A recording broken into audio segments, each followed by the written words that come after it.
as we record this podcast, Tsitsipas and Nadal are in a tiebreak second set. Nadal won the first set. I don't know how to say this name. Chichipa? Somebody comment. Chichipas? Chichi? I like Cincy. Yeah, I mean, there was this Greek article that was talking about how the name is pronounced differently in different situations. So it could be Tsitsipas, it could be Tsitsipa, depending on whether you're talking to him or talking about him. It's Stefanos, it's Stefane. I couldn't keep up. It was an absolute nightmare. You're an ultimate fanboy right now, Gareth. We are brought to you by Good Robot Brewing Company today. So cheers, Good Robot. They're not actually sponsoring us, but we are enjoying a Good Robot beverage. So if you are listening to us in the Halifax area, do check them out.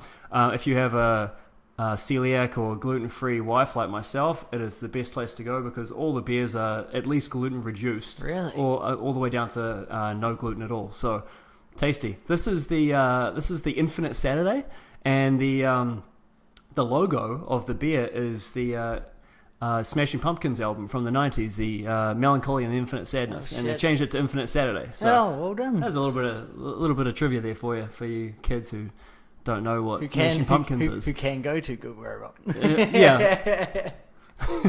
for you guys that are old enough, who are 19 in this country. Anyway, what were your thoughts on the Rogers Cup, Andy? Well, we talked about Tsitsipas before.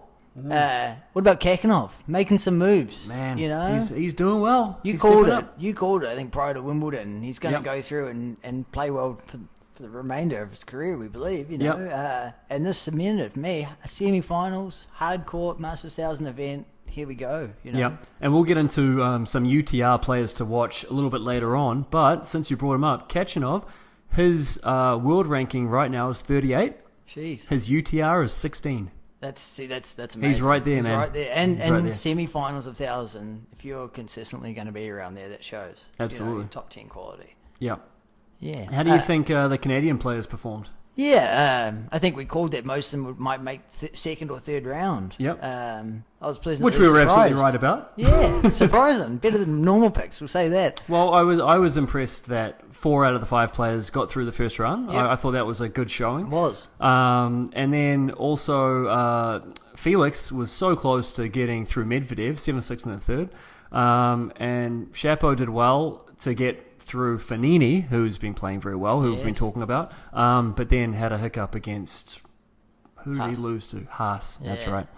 But, you know, these are all good players. It's tough to get through. It's tough, definitely. One of the other things I liked in the tournament was the doubles this week. I think Kotunen and Peers have been underperforming all year. They've had about a 500 record. Mm-hmm. This week they won the tournament. They beat Michael Venus and Raven Klassen in the final.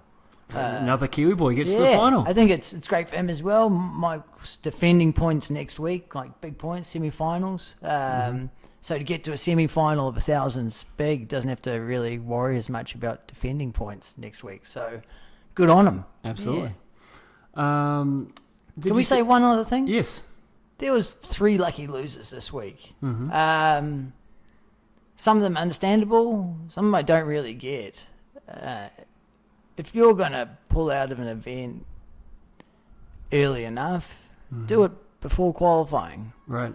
Some of these guys that are in a final, like Del Potro in Los Cabos, and you know you're not going to play if you're making a final of a tournament, then pull out earlier. Yeah.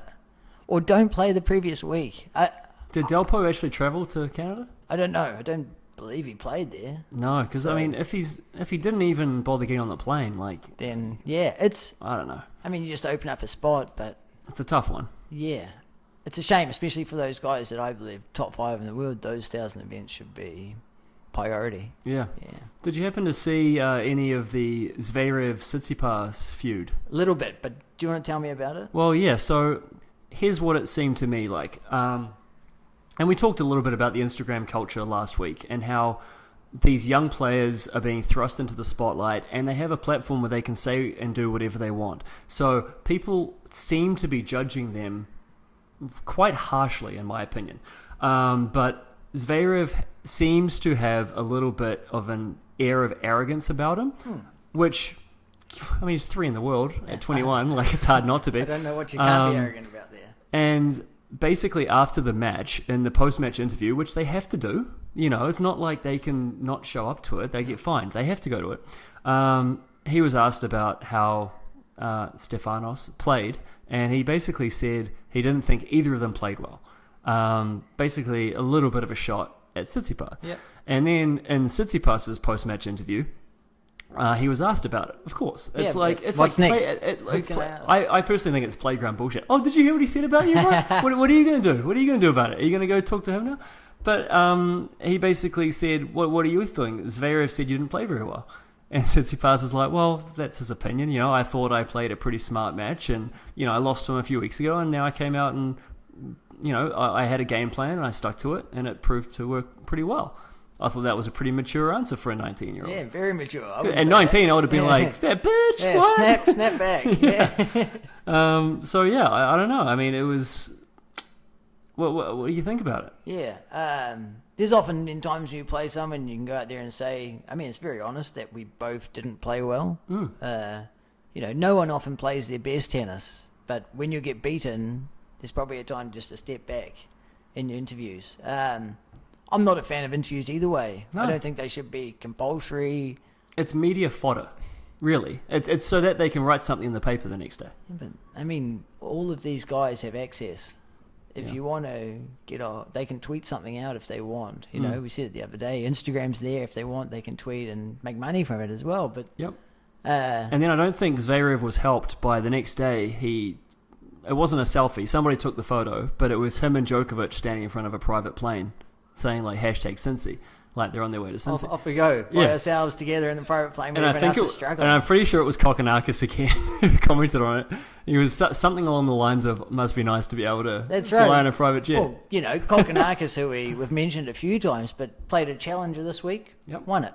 But let's say for winning a challenger, maybe $6,000-$10,000 maybe. It's less than losing first round there. Yeah. So you're not getting no private plane playing the challengers. No, you're not. That's a toughie. So yeah, and we'll see. We'll keep an eye on that, because if they have to play again, I'll be certainly watching it a little bit closer. Yeah, a bit of argy-bargy in there. I like it. It's good. Yeah, it's especially good. between it's good the young ones. Yep. Yeah. So Nick Burney, he had a question on YouTube. What are Dimitrov's chances of winning the US Open? Yeah. What are your initial thoughts on that? I don't think Dimitrov will win a Open or a Grand Slam in his career. Well, keep in mind, he won the year-end champs last year. Yeah. I mean, so he can play. Yep. I don't think he's got it over best of 5 sets over 2 weeks. Yep, you may be right. I mean, this year he's struggled. Has he made a semis in his career? I don't know. I can't think so. I think he's made a semis. Yeah. I don't have it in front of me. Let me run through the case for and against Dimitrov. Yeah, go for it. He's won 6 hard court titles and a couple more on clay. Yeah. Including, as I mentioned, the year-end champs last year. Where he gets into trouble, he's 20-13 this year. So not a fantastic record. He's hanging around. I mean, look, if you've got a winning record, there's probably only 40 or so players that have a winning record. Yeah, be close. Chapeau has a slight winning record, and he's ranked 25. But he's dropping. Yeah. He's going to lose a lot this week in the US Open. Yeah. But where do you think he'll get to? Well, after this week. Oh, he's dropping 360 minus 90. He's dropping 270 points. Oh, God. That's a lot. And then US Open, I think he's defending similar points. And I think at the end of the year, he's probably going to be about 45, 50 in the world. Which is not bad. No, but it's not 25. No, it's not. Right. He's ranked 5th in the world, so he will likely get a decent draw. He'll likely have a couple of average players in the first couple of rounds. Yep, that's it. So you've got a winnable match. If you can sort of get through those pretty comfortably and conserve your energy, he might have a shot if the draw opens up. You never know. You're going to play a low seed if you're a high seed. Yeah. It works for you. As I mentioned, he's ranked 5th. His UTR is 45. Ooh, that's a shock. Yeah. I've written down here, I believe he's going to be a top 20 player for the rest of his career. Mm-hmm. I don't think he's got a weapon. That's the problem. Like these young kids have. Look at his last two. Look at his 2 matches that he won before he got blown out by Kevin Anderson. They were both 7-5, 7-6 in the third. Badesco and it's a grind. Yeah. That's tough. Yeah, You know? that's how he's winning matches. 45 UTR. Yeah. Whoa. Yep. I would not have had that. Yeah, Not at it's all. tough. Damn. So, chance of winning the US Open, if I had to put a percentage on it? No. 5. I don't think he's going to win 5. Maybe, What? then that's high. What? I think He's fit. Well, you know. I think there's 10 players under 25 that can beat him. That can Yeah. win it. You know, so... Yeah. And I don't count him as a top player. No. Well, that's so arrogant. Well, I agreed with you pretty quickly too. I was like, no, he's that pretty sounds, average. That sounds feasible. Sounds feasible. Well, I mean, he's dating Nicole Scherzinger from the Pussycat Dolls. Oh, good. Oh, I wouldn't worry about tennis. So I've written here in my notes. Pussycat Dolls. Pussycat Dolls. I've actually written it in bold and capitalized. There's, once you reach a certain level and you're making a certain amount of money, do you need those accolades? Yeah, I don't believe the drive is there, right? He's dated Serena Williams. He's dated Maria. What's her last name? Sharapova. Sharapova. You got it. And now he's dating Nicole Scherzinger. All older women, by the way. He's winning. All at least 4 years older than him. All very good-looking women. He's not focused, in my mind, on winning majors. He's focused on achieving at a high level and dating attractive women. Yeah, good on him. And Must just you be can't attracted fault to that. it, right? They just come to you when you're that good looking. He's a handsome man. Yeah, bastard. Yeah. You know, some of us don't have that chance. You know? Older woman, possibly. You know, the good-looking part is tougher to come by all the time. But good robot. Yep. We'll see how it goes. Okay, so let's move on to the Globe and Mail article that came out a few days ago. That is the headline is Tennis's new generation doesn't want to be another lost generation. This is written by Cahill Kelly out of Toronto, and the basic gist of the article is talking about the generation that came up just behind Nadal, Federer, Djokovic, all those players that played at a really high level but didn't ever push them. Players like Fanini, who's the main one that's mentioned in that article. Yep. And He's then, heavily mentioned in that article. He's heavily mentioned. And then he talks about the newest generation, which is Shapovalov, Tiafoe, De Minaur, Kyrgios even, and the attitude is different between those players.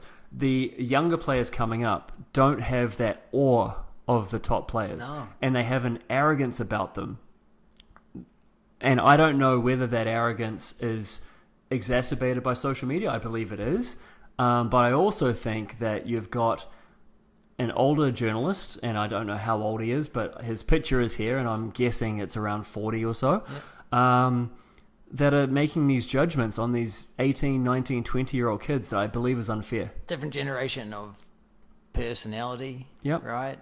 These journalists, these older players that are weighing in on this and saying, oh, what's going on with the youth of today? They didn't grow up with Instagram in their pocket. They didn't grow up with a platform to be able to just say whatever you like out into the world. Be who you are. Be who you are, exactly. With the Me Too movement, is not just a female thing either. I mean, it's saying, for transgender, for guys who maybe are a little bit different, say, hey, you can be who you want to be. Well, you don't have to hide it. As a kid, if you're going out there, back in our day, and you're going out there going, oh, I've got the flash hats and all this stuff, trying to be fashionable, whatever, maybe, but nowadays, that's the stuff. What shoes you're wearing, that's right. Hardcore. It's very new, different. Yes, absolutely. They're very flashy as well. I like that. Fanini said, this next gen thing is bullshit. I don't agree to all this attention given to these young players. Yep. That's true, though. Well, you want to see the next big thing, though, right? You want to see that. He talks about how Nadal was 18 and he didn't have a next generation thing, and I get that, but that's what people want to see. People want to see the next Rafa. Who's the next thing to come through? Who's the next thing? But if you think that you're that thing, like he is, you're always going to be a little jealous of the up and coming thing. Who's the next attractive model that could come and take my spot? Yeah, and they had a little bit of a spat in their match too. Fanini apparently called him arrogant when they were changing ends. which Shapovalov said, well, I don't speak Italian, That's so right. I'm not sure what he said. He goes, I don't Yet. speak Italian yet, which had its own arrogance in it itself. Yes, right? it did. Yeah, which I like. Yeah, 100%. I mean, I'm not one of these people that shakes my hand at these young kids today coming up. I want to see something interesting. Yep. I love seeing stuff like that. Yep. I love seeing a bit of conflict. My favourite players to watch, Kyrgios, Tiafoe at the moment, and why? It's shot making, it's the presence, and you said the word, it's a bit of arrogance on the court that they can hit shots that you can't hit. You know, in Kyrgios' loss to Wawrinka the other day, he was hitting serves like Andy Roddick, he was serving serves like Roger Federer. He was slapping balls with continental grips. The shot making is incredible. And then he posted it on his own social media. that's it. Even in a loss, you know, normally in a loss, you'll take a step back and hide. He's out there posting what flashy shots he played in his loss, you know, and I like that arrogance. It's like, look at this. I know I'm good, and none of yous can do this. You know, do it. Jumping up on one leg, slapping forehands, passing shots with a Conti. It's great tennis. Yeah. You know, and that's I what I agree. would pay. I would pay to watch that. Yes. I wouldn't pay to watch Dimitrov go out there and lose to someone the same way or beat someone the same way with no flair. And come to the post-match interview and be very diplomatic and, you know... I might pay to go and sit in his box with his ladies. Maybe. Well, definitely. Absolutely. Okay, so we had a little bit of news coming out of the University of Maryland. Well, this actually happened in June, but some of the coaches have been put on leave since then. Yeah. The offensive linebacker, they were doing sprints in training. So they were doing 100-yard sprints, I think, 10 times. In the heat. In the heat, yeah. I mean, it wasn't oppressively heat like it can be in America in the summer, but it was, you know, over 80 degrees Fahrenheit.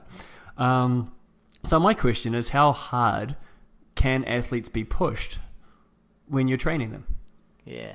I think there's a few ways. How hard can you push someone that's getting paid as a professional? Oh, that's interesting. And how hard can I push someone in college? Or even in juniors. at our academy. Like,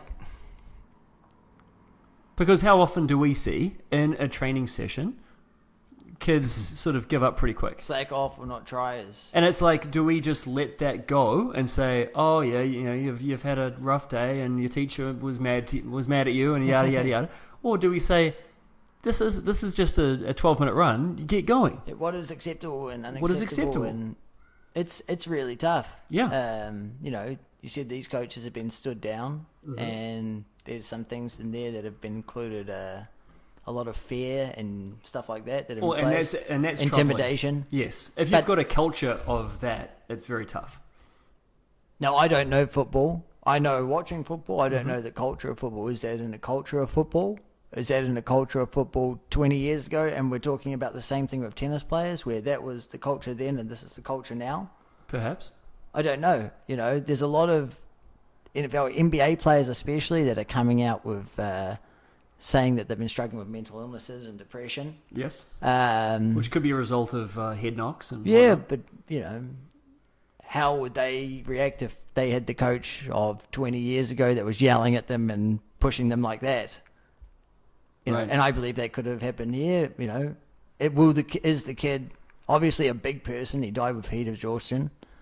How hard was he getting pushed? And obviously, when you're that hot already, you should know when to stop, and are you allowed to stop? And Well, what are and that's the thing. situations? If you've got a culture of you're a pussy if you don't finish something, bang on, and you can tell, you can physically tell your own body if something's not right, and if you feel that you're going to be made a fool of in front of your peers if you don't finish something, you're going to probably push through that, and unfortunately, this kid could have been saved too, Yeah. because if they had gotten him in an ice bath, he would have been okay probably.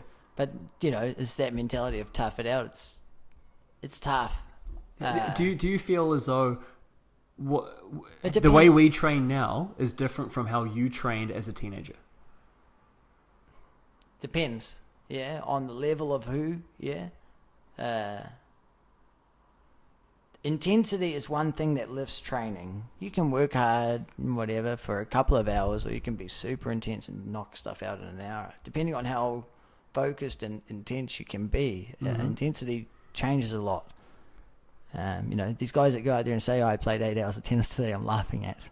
How intense were you in that time? Exactly. Can you go on with that question again, though? Yeah, I mean, well... basically, when I'm coaching training, I don't want the kids to sit down, ever. Yeah. Because, we only have a couple of hours, and I want to have a certain level of intensity. When I was a teenager, I felt like my trainings were more intense than what I can get out of kids today. And maybe it's a different country, but I feel like the culture worldwide is a little bit different now. Yeah, well, are kids soft? Well, that's basically the politically incorrect way of asking the question. I find that most talented kids, if you push them too hard or too quick, they'll stop. Yeah. And that's the tough bit about coaching and about what we do, right? And how hard can you push someone? When can you push someone to achieve what they need to and to get their ultimate potential? There's often a very fine line. Yeah, it's tough. I mean, it goes back to what we were just talking about with Dimitrov. Do you want to really, really try really, really hard, put in all those extra hours? Yeah. Or do you just want to coast and have a really good career and be top 20 for the rest of your life? Yeah. And it's the same with kids. We live in a wealthy first world country. These kids are going to be fine if they don't. Yeah, but this isn't South America. That doesn't mean if they grew up in a third world country that they'll try harder. Well, they might if that's their only option to make money. Yeah, possibly, but it's I think talent has a lot in skill as well, and sure, that helps to it as well. But who knows? So I don't know if we solved that question. No. How hard can athletes be pushed? We've got an all big circle around. Yeah, I don't know. I mean, I guess I don't think they can. I think you have to have a positive culture, and if you have that positive culture, you can push athletes really hard. Yeah. If you have a negative culture, you're not going to get as much out of them. Yes. Yep. Agree. It has to be reinforced, and that culture has to be there for a while. I believe. Yeah. It doesn't just happen. I believe cultures are there, and often there's one set, and it's tough to break. I see it. Often when you go somewhere new and everyone has their traditions and they're not used to things being a certain way, and then you change it up on them, they've got no idea and they're a bit scared and they don't understand how to react and flow with it. Right. It will come. Yeah. Okay, well, let's move on to some UTR, which is Universal Tennis Rating. We've spoken about this before, but for anybody that doesn't know, it's a universal rating. It's an algorithm. It's completely unbiased. It rates players from 1 to 16.5. 1 being an 8-year-old who hasn't played a tournament yet, 16.5 being Federer Nadal level. So we can look at the UTR world rankings are often a little bit different from the world rankings, and they give you a pretty good indicator of how well players are going to do in an upcoming event, for an example. So I've got 3 players here that I think we need to keep an eye on with Cincy and the US Open coming up. Okay. We mentioned Karen Khachanov earlier, whose UTR is 16, his world ranking's 38. It's a big difference. It is, absolutely. Yeah. Dusan Lajovic, who I believe is a Serbian player, his world ranking is 64, his UTR is 12. 12? He's even with Kevin Anderson. Yeah, we'll see. Now, I went and looked at his results. I felt like that might be a tad inflated, but we'll see. Yeah, I mean UTR doesn't lie. It's been a pretty good predictor so far. Absolutely. The other is Joseph Kovalik. Okay. Do you know this player? You sent it to me, and all I saw is he lost first round qualies at Cincinnati to a guy that was 591 in the world. What? So. Okay, so take this next pick with a grain of salt. His world ranking is 85. Yep. Well, whoever just beat him, that's the guy to watch. His UTR is 18. Yeah, Jeffrey John Wolf, 591 in the world. His UTR is probably 100. Yeah, I don't know how that happened, Okay, so we do have Cincy coming up this week. Andy, you got any picks? 2. Okay, what do you got? We talked about these. We've actually talked about all 4 of these players. I've got Tiafo. Betting Chapo? Yeah. Okay. I'm surprised he's got a wild card. He's ranked 41 in the world. I don't know why he needed a wild card to get into this tournament. Because it would have been outside when the sign-off was. Fair enough. Top- Makes sense. Carry on. Top player. I think he's going to make a run.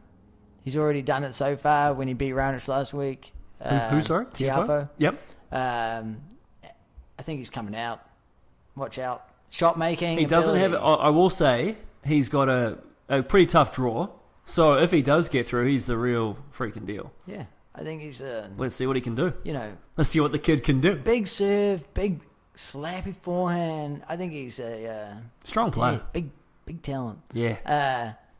Haas beat Shapovalov last week. Sure did. I've got Krajinovic to win this week. I had him last week.